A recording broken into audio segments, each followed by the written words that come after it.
Good morning everyone, সবাই কীরকম আছো? আশা করি খুব ভালো আছো, সুস্থ আছো। এদিকে আমরাও ভালোই আছি। আজকে হচ্ছে শুক্রবার, আর আজকে আর কালকে মানে স্যাটারডে স্কুল হয়ে দেবলীনা শুরু হয়ে যেত আর কি সামার ভ্যাকেশন। তো গতকালকেই তোমাদের বলেছিলাম যে ও ফ্রাইডেতে স্কুল যেতে চাইছে না, বলছে একেবারে সামার ভ্যাকেশনের পরে যাব। তো ঠিক আছে, যাইনি স্কুলে, আর সকাল সকাল ওঠাও হয়নি। তো এখন বাজে সকাল 9:30, আর আমার দেখতে পাচ্ছ স্নান হয়ে গেছে, দুজনে দুই ঘরে ঘুমাচ্ছে। তো ভাবলাম যে ওরা যতক্ষণ ঘুমোচ্ছে আমি ঘরটর ঝাড়ু দিয়ে তারপরে নিচে জল দিয়ে এসেছি। এগুলো মাই করে, তো মা যেহেতু নেই সেই জন্য আমি করে আসলাম। এসে নিয়ে এই যে ফটাফট করে স্নান করলাম, তাও দেরি হয়ে গেল। এইবারে ঢুকবো আমি ঠাকুর ঘরে, যতক্ষণে আমি পুজো দেবো, পুজো দেওয়া হয়ে যাবে ওরাও উঠে পড়বে। তো ভেবেই রেখেছি কাকে কি খেতে দেবো না দেবো, সেটা তো এখন বড় চিন্তা। হ্যাঁ, তো চলো যাই, আগে ঠাকুর পুজোটা দিই, তারপরে বাকি সমস্ত কাজে ঢুকবো। না হলে না প্রচুর দেরি হয়ে যায়, ওর বাবার দোকান যেতেও দেরি হবে। আর যেহেতু বাবা তো নেই, খাবার নিয়ে যাবে না, তো সেই জন্যে খাবারের ব্যবস্থাটাও করে দিতে হবে। তো ওই জন্যে তাড়াতাড়ি করে পুজোটা সেরে নেব, নিয়ে আমি ঢুকে যাব রান্নাঘরে। আর ও যাবে একটু বাজারে আজকে, দেখি এখনও বাজারঘাটের কিছু ঠিক হয়নি, কি আনবে না আনবে কিছুই বলতে পারছি না। দেবলীনা উঠুক, ওকে জিজ্ঞেস করি কি খাবে, তারপরে না হয় বাজারঘাট করা যাবে। তো চলো এখন আর কথা বলি না, আগে পুজোটা দিয়ে আসি। ওইদিকে গোপাল শুয়ে আছে, বেশি দেরি হয়ে গেল। তা আসছি আবার, চলো।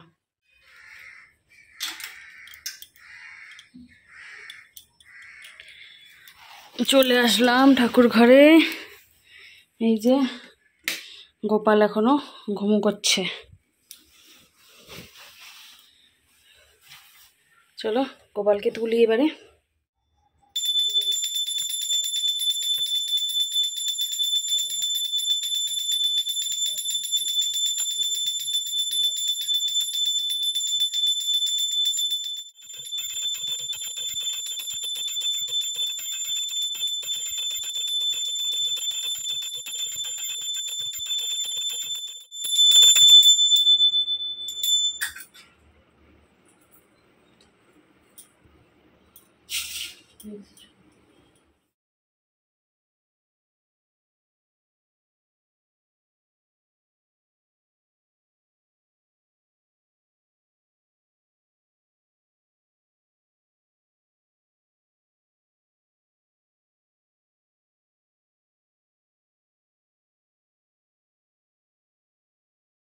চলে আসলাম পুজো দিয়ে, একেবারে ঘেমে নিয়ে অস্থির।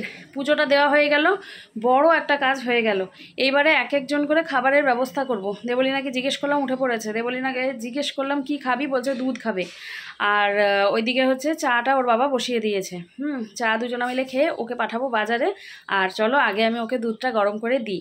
আর মনে আছে তোমাদের গতকালকে বলেছিলাম যে ফ্রিজে ভাত রয়েছে, তো ও বলছে যে ভাতটাকে আমাকে একটু পেঁয়াজ দিয়ে কালো জিরে দিয়ে যেভাবে ভাত ভাজা করি আর কি, ডিম দিয়ে আমাকে একটু ভালো করে ভাজা করে দাও, ওটাই আমি দোকানে নিয়ে চলে যাব। আর সকালে চায়ের সাথে মুড়ি বিস্কিট এসব তো খাওয়া হয়ই, তো খাওয়ার ওর মন থাকে না, খেতে চায় না সকালে যদি বলি খেয়ে যাও। তো সেই জন্য বাটি করে নিয়ে যাবে। তো চলো এইসবের ব্যবস্থা করতে থাকি আর কি।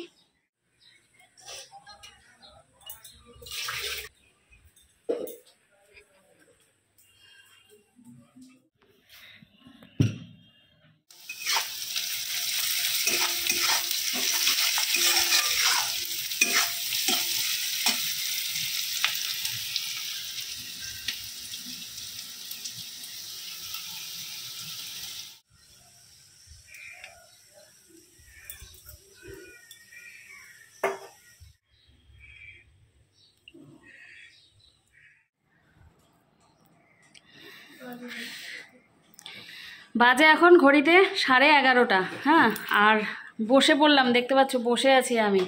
পুজো দেওয়া তো আগেই কমপ্লিট হয়ে গেছে। দেবলীনাকে দিলাম দুধ, তোমরা দেখলে। আর ওর বাবা হচ্ছে গিয়েছিল বাজারে, ওই দেখো বরফ খাচ্ছে। মানুষের যেরকম মুড়ি খায় সেরকম ও আইস খায়, কথা বললেও শোনে না। তো ও দুধ খেয়েছে বিস্কিট দিয়ে, আর ওর বাবা হচ্ছে চা তো খেয়েছে, সাথে ভাতটা ভাজা করে দিলাম দেখলে। ভাত ভাজা বাটিতে করে নিয়ে দোকানে চলে গেছে। বাজার এনে দিয়েছে, এনেছে অল্প করে মাংস। তো মেয়ে বলছিল মাংস খাবে, তো সেই জন্য মাংস এনেছে। আর আমি হচ্ছে মাংসের আলুটা ভেজে নিলাম, সঙ্গে সঙ্গে কড়াইটা গরম ছিল, ভেজে নিলাম। দেবলীনা আমাকে আলুটা ছুলে দিয়েছিল, ওই জন্য তাড়াতাড়ি হলো। তো আমি টুকরো টুকরো করে ফটাফট ভেজে নিলাম। আর এইবারে আমি বসেছি একটুখানি খাবার নিয়ে। পেটের ভেতরে লিটারালি মানে এত খিদে পেয়েছে, ব্যথা করছে পেটের ভেতরটা। তো সেই জন্যে আগে ভাবলাম খেয়ে নিই। ওই ঘরটা বন্ধ করে রাখতে হবে, শাশুড়ির ঘরটা। ওই যে ওই পাশে তুলসী গাছ আছে, তুলসীতে জল দিতে গেছিলাম, সেই জন্য খুলেছিলাম। তো চলো এবারে খেয়ে নিই, খেয়ে নিয়ে রান্নাঘরে নামি। সব কিছু আধা হয়েছে। দেবলীনা পেঁয়াজ কেটে আধা আধা করে জলে চুবিয়ে রেখেছে, আধা রসুন ছুলেছে। হ্যাঁ, এগুলোকে সবগুলোকে আমাকে এখন পুরো পুরো করতে হবে। ওইদিকে ভাত হয়ে গেছে আমার, ভাত ভাজার সাথে ভাত বসিয়ে দিয়েছিলাম, ভাতও হয়ে গেছে। তো খেয়ে নিয়ে আবার কাজকর্ম শুরু করি। দেখো ভাত ভাজাটা নিয়েছি, আর আমার জন্য আমি একটা পটল ভাজা আর এই যে উচ্ছে ভাজা করে নিয়েছি। এই দিয়ে ভাত ভাজাটা খেয়ে তারপরে আমি কাজে নামবো। আর ওইদিকে ওকে বলছে, আয় বাবু, বাবু স্নানে যা। যাচ্ছি। এই করতে করতে 1-1:30 বাজাবে।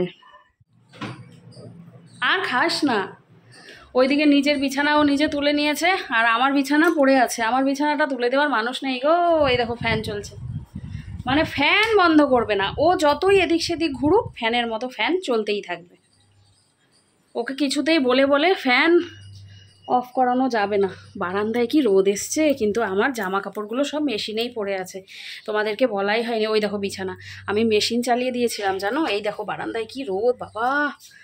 জামা কাপড়গুলো নিয়ে মেশিন থেকে না এক এক করে এখানে মেলে দিলে শুকিয়ে যাবে। ভর্তি মেশিনে জামা কাপড়। ও বলা পর্যন্তই, যা করার আমাকেই করতে হবে। বেকার বেকার মুখ নষ্ট করে কি লাভ বলো। ওর বাবাকে বললাম একটু মার্কেটে নিয়ে চলো, মার্কেটে যাই, একটুখানি স্ট্যান্ড এইসব কিনে নিয়ে আসি। কিছুতেই আর যাওয়াই হয়ে উঠছে না জানো। একটু নাড়াচাড়া করে দিই, নয়তো লেগে যাবে আবার। দেবলীনা বলছে, মা কি সুন্দর গন্ধ বেরোচ্ছে। তোমাদেরকে যদিও বা এখনও দেখাইনি, দেখাবো, একবারে হয়ে যাক তারপরে দেখাবো। এখানে তো আর রেসিপি শেয়ার করার মতো কিছু নেই যে রেসিপি শেয়ার করবো তোমাদের দেখাবো। একটু নাড়াচাড়া করে দিলাম, এইবারে আবার একটু ঢেকে দিই। যা বাবা স্নান করে নে। আমি এবারে এক কাজ করি, তোমাদের সাথে পরে কথা বলি। আগে আমি জামা কাপড়গুলো যেগুলো মেশিনে আছে মেলে দিয়ে আসি, মানে রোদ দেখে আর থাকা যাচ্ছে না। চলে গেলেই ব্যাস শেষ। দাঁড়াও আসছি। কে বাবা দেখতো বেল দিল। রান্না তো বসিয়ে দিয়েছি, ওই যে মাংস হচ্ছে। মাংসের আলুটাও আগের থেকেই ভেজে রেখেছি। এই যে কতটা দেখা যাচ্ছে আমি জানি না, এই যে মাংসের আলুটাও আগের থেকেই ভেজে রেখেছিলাম। আর হচ্ছে গ্যাসটা কমিয়ে রেখেছি একটু, সেদ্ধ হোক। যেহেতু প্রেশার কুকারে আমি দেই না, ওর বাবা বলে গেছে প্রেশার কুকারে দিতে হবে না, এমনি কড়াইতেই রান্না করো। সেই জন্য গ্যাসটা কমিয়ে কমিয়ে মাংসটাকে কষাচ্ছি আর কি। আর এদিকে মাংস কষাতে কষাতে এই যে এদিকে কতগুলো বাসনও মেজে রাখছি। জানালা দিয়ে ভীষণ পরিমাণে হাওয়া আসছে, মাঝে মাঝে ভীষণ হাওয়া আসে, মাঝে মাঝে আবার হাওয়াটা বন্ধ হয়ে যায়। আর হাওয়া আসলে না গ্যাসের মধ্যে হাওয়া লাগে। আর ওইদিকে ওর বাবা ফোন করেছিল আমাকে, ফোন করে বলছে কি যে একটা কাজ করো তো, তুমি আর মেয়ে দুজনে দুটা, বাবা টেবিলটা নড়াস না, তুমি আর মেয়ে দুজনে দুটো গ্যাসের বড়ি খেয়ে নাও। আমি বললাম কেন? বলছে যে না মাংস খাবা, গ্যাসের বড়ি খেয়ে নাও। তাই বললাম তুমি দোকানে বসে বসে আবার এই চিন্তা করছো যে গ্যাসের বড়ি খাও? তখন বলছে যে হ্যাঁ, তারপরে গ্যাস হবে, এই হবে, আমাকেই তো শুনতে হবে। এই বুকে ব্যথা করছে, এই পিঠে ব্যথা করছে, এই গ্যাস হচ্ছে, এই বমি বমি পাচ্ছে, এগুলো তো সব আমাকেই শুনতে হবে। তো সেই জন্যে ওইগুলো আমি শুনতে চাই না, তোমরা দুজনে আগেই গ্যাসের বড়ি খেয়ে নাও। আমি বললাম ঠিক আছে খেয়ে নিচ্ছি আমি। এই কথাটা যদি সকালেই বলে যেতে তাহলে সকালেই খেতাম। তো বলছে সকালে তো ঠিক ছিল না, মাংস আনবো। আমি ওকে বলেইছিলাম মাছ নিয়ে আসো। দেবলীনাও বললো যে কাতল মাছ খাবে, কাতল মাছ নিয়ে আসো। ওর বাবা মনে হয় ঘুরে টুরে মাছ ভালো পায়নি, সেই জন্য মাংস নিয়ে চলে এসছে। তো যাক, মাংস দিয়ে রাতের বেলা রুটি খায় না ভাত খায় জানি না, ভাত আমি করে রেখেছি, তাও মাপ মতোই ভাত করে রেখেছি। তো এই হচ্ছে কথা। স্নান তো সকালে হয়েইছে একবার, কিন্তু রান্নাবান্নার পরে আমি আরও একবার স্নান করব। ঘেমে চেমে যায় না, ভালো লাগে না, আর এঁঠো কেঠো লেগে যায় যদি, ভাল লাগে না ওই জন্য। আর একে বলছি গিয়ে স্নান কর। দোকানে গেল, দোকান থেকে আইসক্রিম নিয়ে আসলো, আইসক্রিম নিয়ে এসে খেলো। এইবারে বলছি স্নান কর, স্নান করতে কিছুতেই যাচ্ছে না। বেজে গেছে 2টো, আর কখন স্নান করবে বলো তো? যা না বাবা। এই যে তোমাদের তো বলেইছিলাম মাংস এনে, এই যে মাংস, আর ওই যে ওপর একটা রসুন রয়েছে। রসুনটা হচ্ছে ওর বাবা আমি দুজনাই খেতে ভালোবাসি। তো এই যে মাংস, আর ওইদিকে আরেকজন দেখো কষা মাংস খাচ্ছে। ওই যে কষা মাংস নিয়ে বসেছে খেতে, খেয়ে তারপর যাবে বলে স্নানে। ফাইনালি অনেকক্ষণ পর আসলাম নিজের ঘরটাতে, ঘরটা পরিষ্কার করে নিলাম। এই যে একেবারে পরিষ্কার ঝকঝকে টান টান বেডশিট। আর এই বেডশিটটাই তোমরা হয়তো বেশি দেখো, কারণ এই বেডশিটটা আমার খুব পছন্দের, ভীষণ নরম, গরমের মধ্যে না খুব আরামদায়ক। এদিকে নাইটিও চেঞ্জ করে নিয়েছি, নাইটি চেঞ্জ করে নিয়ে তারপরে হচ্ছে ধুয়েও দিয়েছি, এই দেখো এই যে ধুয়েও দিয়েছি আর বারান্দায় মেলে দিলাম, রোদে শুকিয়েও যাবে। আর এদিকে দেখা যাচ্ছে না, যদিও আমি আর দেখাচ্ছি না, মেশিনে যে সমস্ত জামা কাপড় ছিল সব কিছু এখানে মেলে দিয়েছি, শুধু বেডশিটটা মেলার জায়গা হয়নি। বেডশিটটা আমি আবার এক দৌড়ে দিয়ে আসলাম গিয়ে ছাদে। দুটো ছিল, একটা দিয়ে আসলাম, যেটা মোটা সেটা দিয়ে আসলাম, আর পাতলাটা এখানে শুকিয়ে যাবে। তো এই হলো কথা। এইবার একটু আরাম করে বসবো, একটু টিভি দেখবো। বেলা বাজে এখন 2:30, মানে 2:30 বাজে।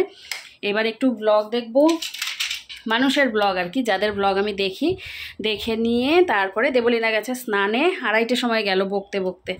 ও স্নান থেকে আসুক, তারপরে ও হয়েছি, দরজাটা খোলা রেখেছি। তো ও স্নান থেকে এসে তারপরে 3টার সময় মা মেয়ে দুজনা মিলে একটু ভাত খাবো।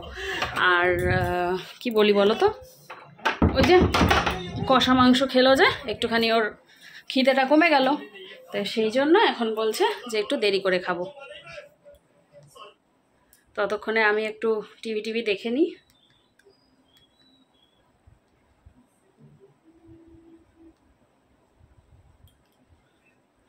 এর মধ্যে আবার একজন এসেছিল, দোকানের একটু কাজ ছিল, সেই কাজে জিনিস দিয়ে গেল, একজনের নাকফুল দিয়ে গেল।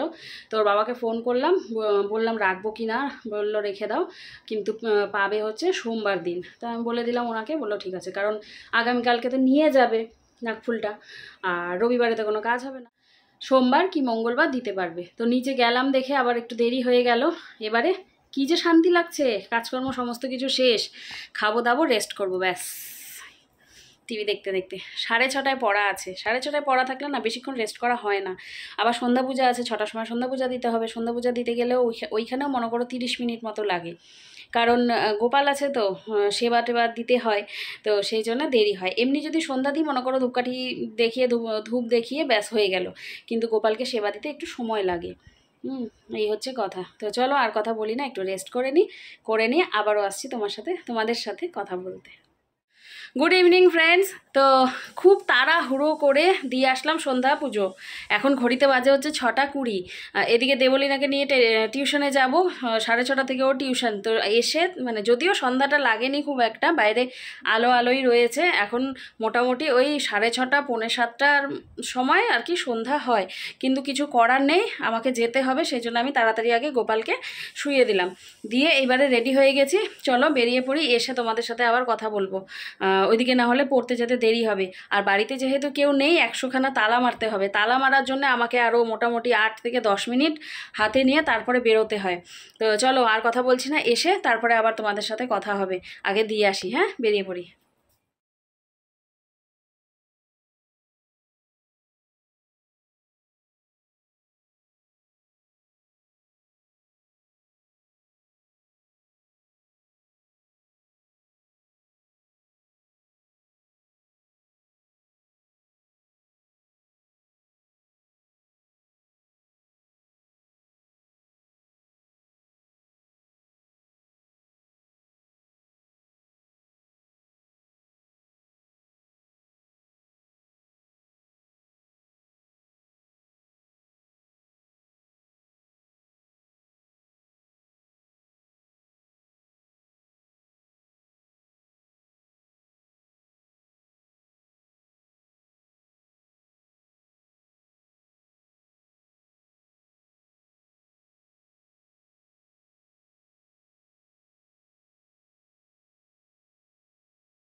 চলে এসছি অনেকক্ষণ আগে, হ্যাঁ, লাস্ট মনে হয় কথা হয়েছিল টিউশন যাওয়ার সময়, তারপরে আর মনে হয় কথাই হয়নি।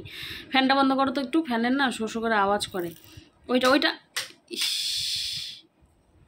এরা হচ্ছে বাড়ির মানুষ না, বুঝলে তো, এরা বাড়িতে থাকে না, বাড়ির সুইচ মানে কোন লাইটের কোন সুইচ আর কিসের সুইচ কোনটা চেনে না, এও চেনে না, মেয়েটাও চেনে না, সব সময় ভুল করে। এরা হচ্ছে অতিথি আমার বাড়ির, বুঝলে। এই হচ্ছে ঘটনা। ফ্যান বন্ধ করতে বললাম, লাইটটাই বন্ধ করে দিল। তো যাই হোক, অনেকক্ষণ আগে চলে এসেছি। শেষ কথা হয়েছিল টিউশন যাওয়ার সময়। পরে টিউশন থেকে নিয়ে এসে হ্যাঁ ওই বসেই ছিলাম মোবাইল নিয়ে আর কি। কালকে স্যাটারডে, স্কুলও যাবে না, আর কালকে হচ্ছে ভ্যাকেশনের আগে লাস্ট ডে, তো সেই জন্যে যেতে চাইছে না। তো আসলাম পরে, রুটি করলাম, মেয়ে খেলো রুটি দিয়ে মাংস দিয়ে। আর ওর বাবা যেহেতু সারাদিন ভাত খায়নি, সেই জন্য আজকে আর রুটি খাইনি, ও আর আমি দুজনেই ভাত খেয়ে নিলাম মাংস দিয়ে। বেশ, আর কিছু করিনি।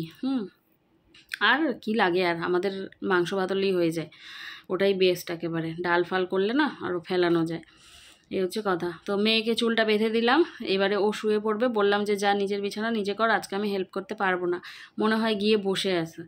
এই কিরে, করলি? তো এদিকে ওর বাবাও শুয়ে আছে, মশারি করব, আমি মশারি টাঙাবো। তো চলো, এই ছিল আজকের ব্লগ। আজকে শুক্রবারের দিনটাও এভাবেই কেটে গেল, ভালোই কাটলো। আর ওই দিক থেকে বাবা মা ওরাও ফোন করেছিল, বেশ ভালোভাবে পৌঁছেও গেছে। চুল বাঁধা হয়ে গেছে, শুধু নাইটিটা চেঞ্জ করব। দিনের মধ্যে 3-4টে নাইটি চেঞ্জ না করলে ভালো লাগে না আমার। শোয়ার সময় নাইটিটা চেঞ্জ করে শুবো, তাহলে ব্যাস একেবারে সুন্দর আরাম। তো চলো, আজকের ব্লগ এখানেই শেষ করছি। সবাই ভালো থেকো, সুস্থ থেকো। দেখা হবে আগামীকাল নতুন একটি ব্লগের সাথে। আমার জন্য অপেক্ষা করো, আর ভালো লাগলে অবশ্যই চ্যানেলটিকে সাবস্ক্রাইব করে দিও। চলো চলো, আজকের মতো টাটা, গুড নাইট।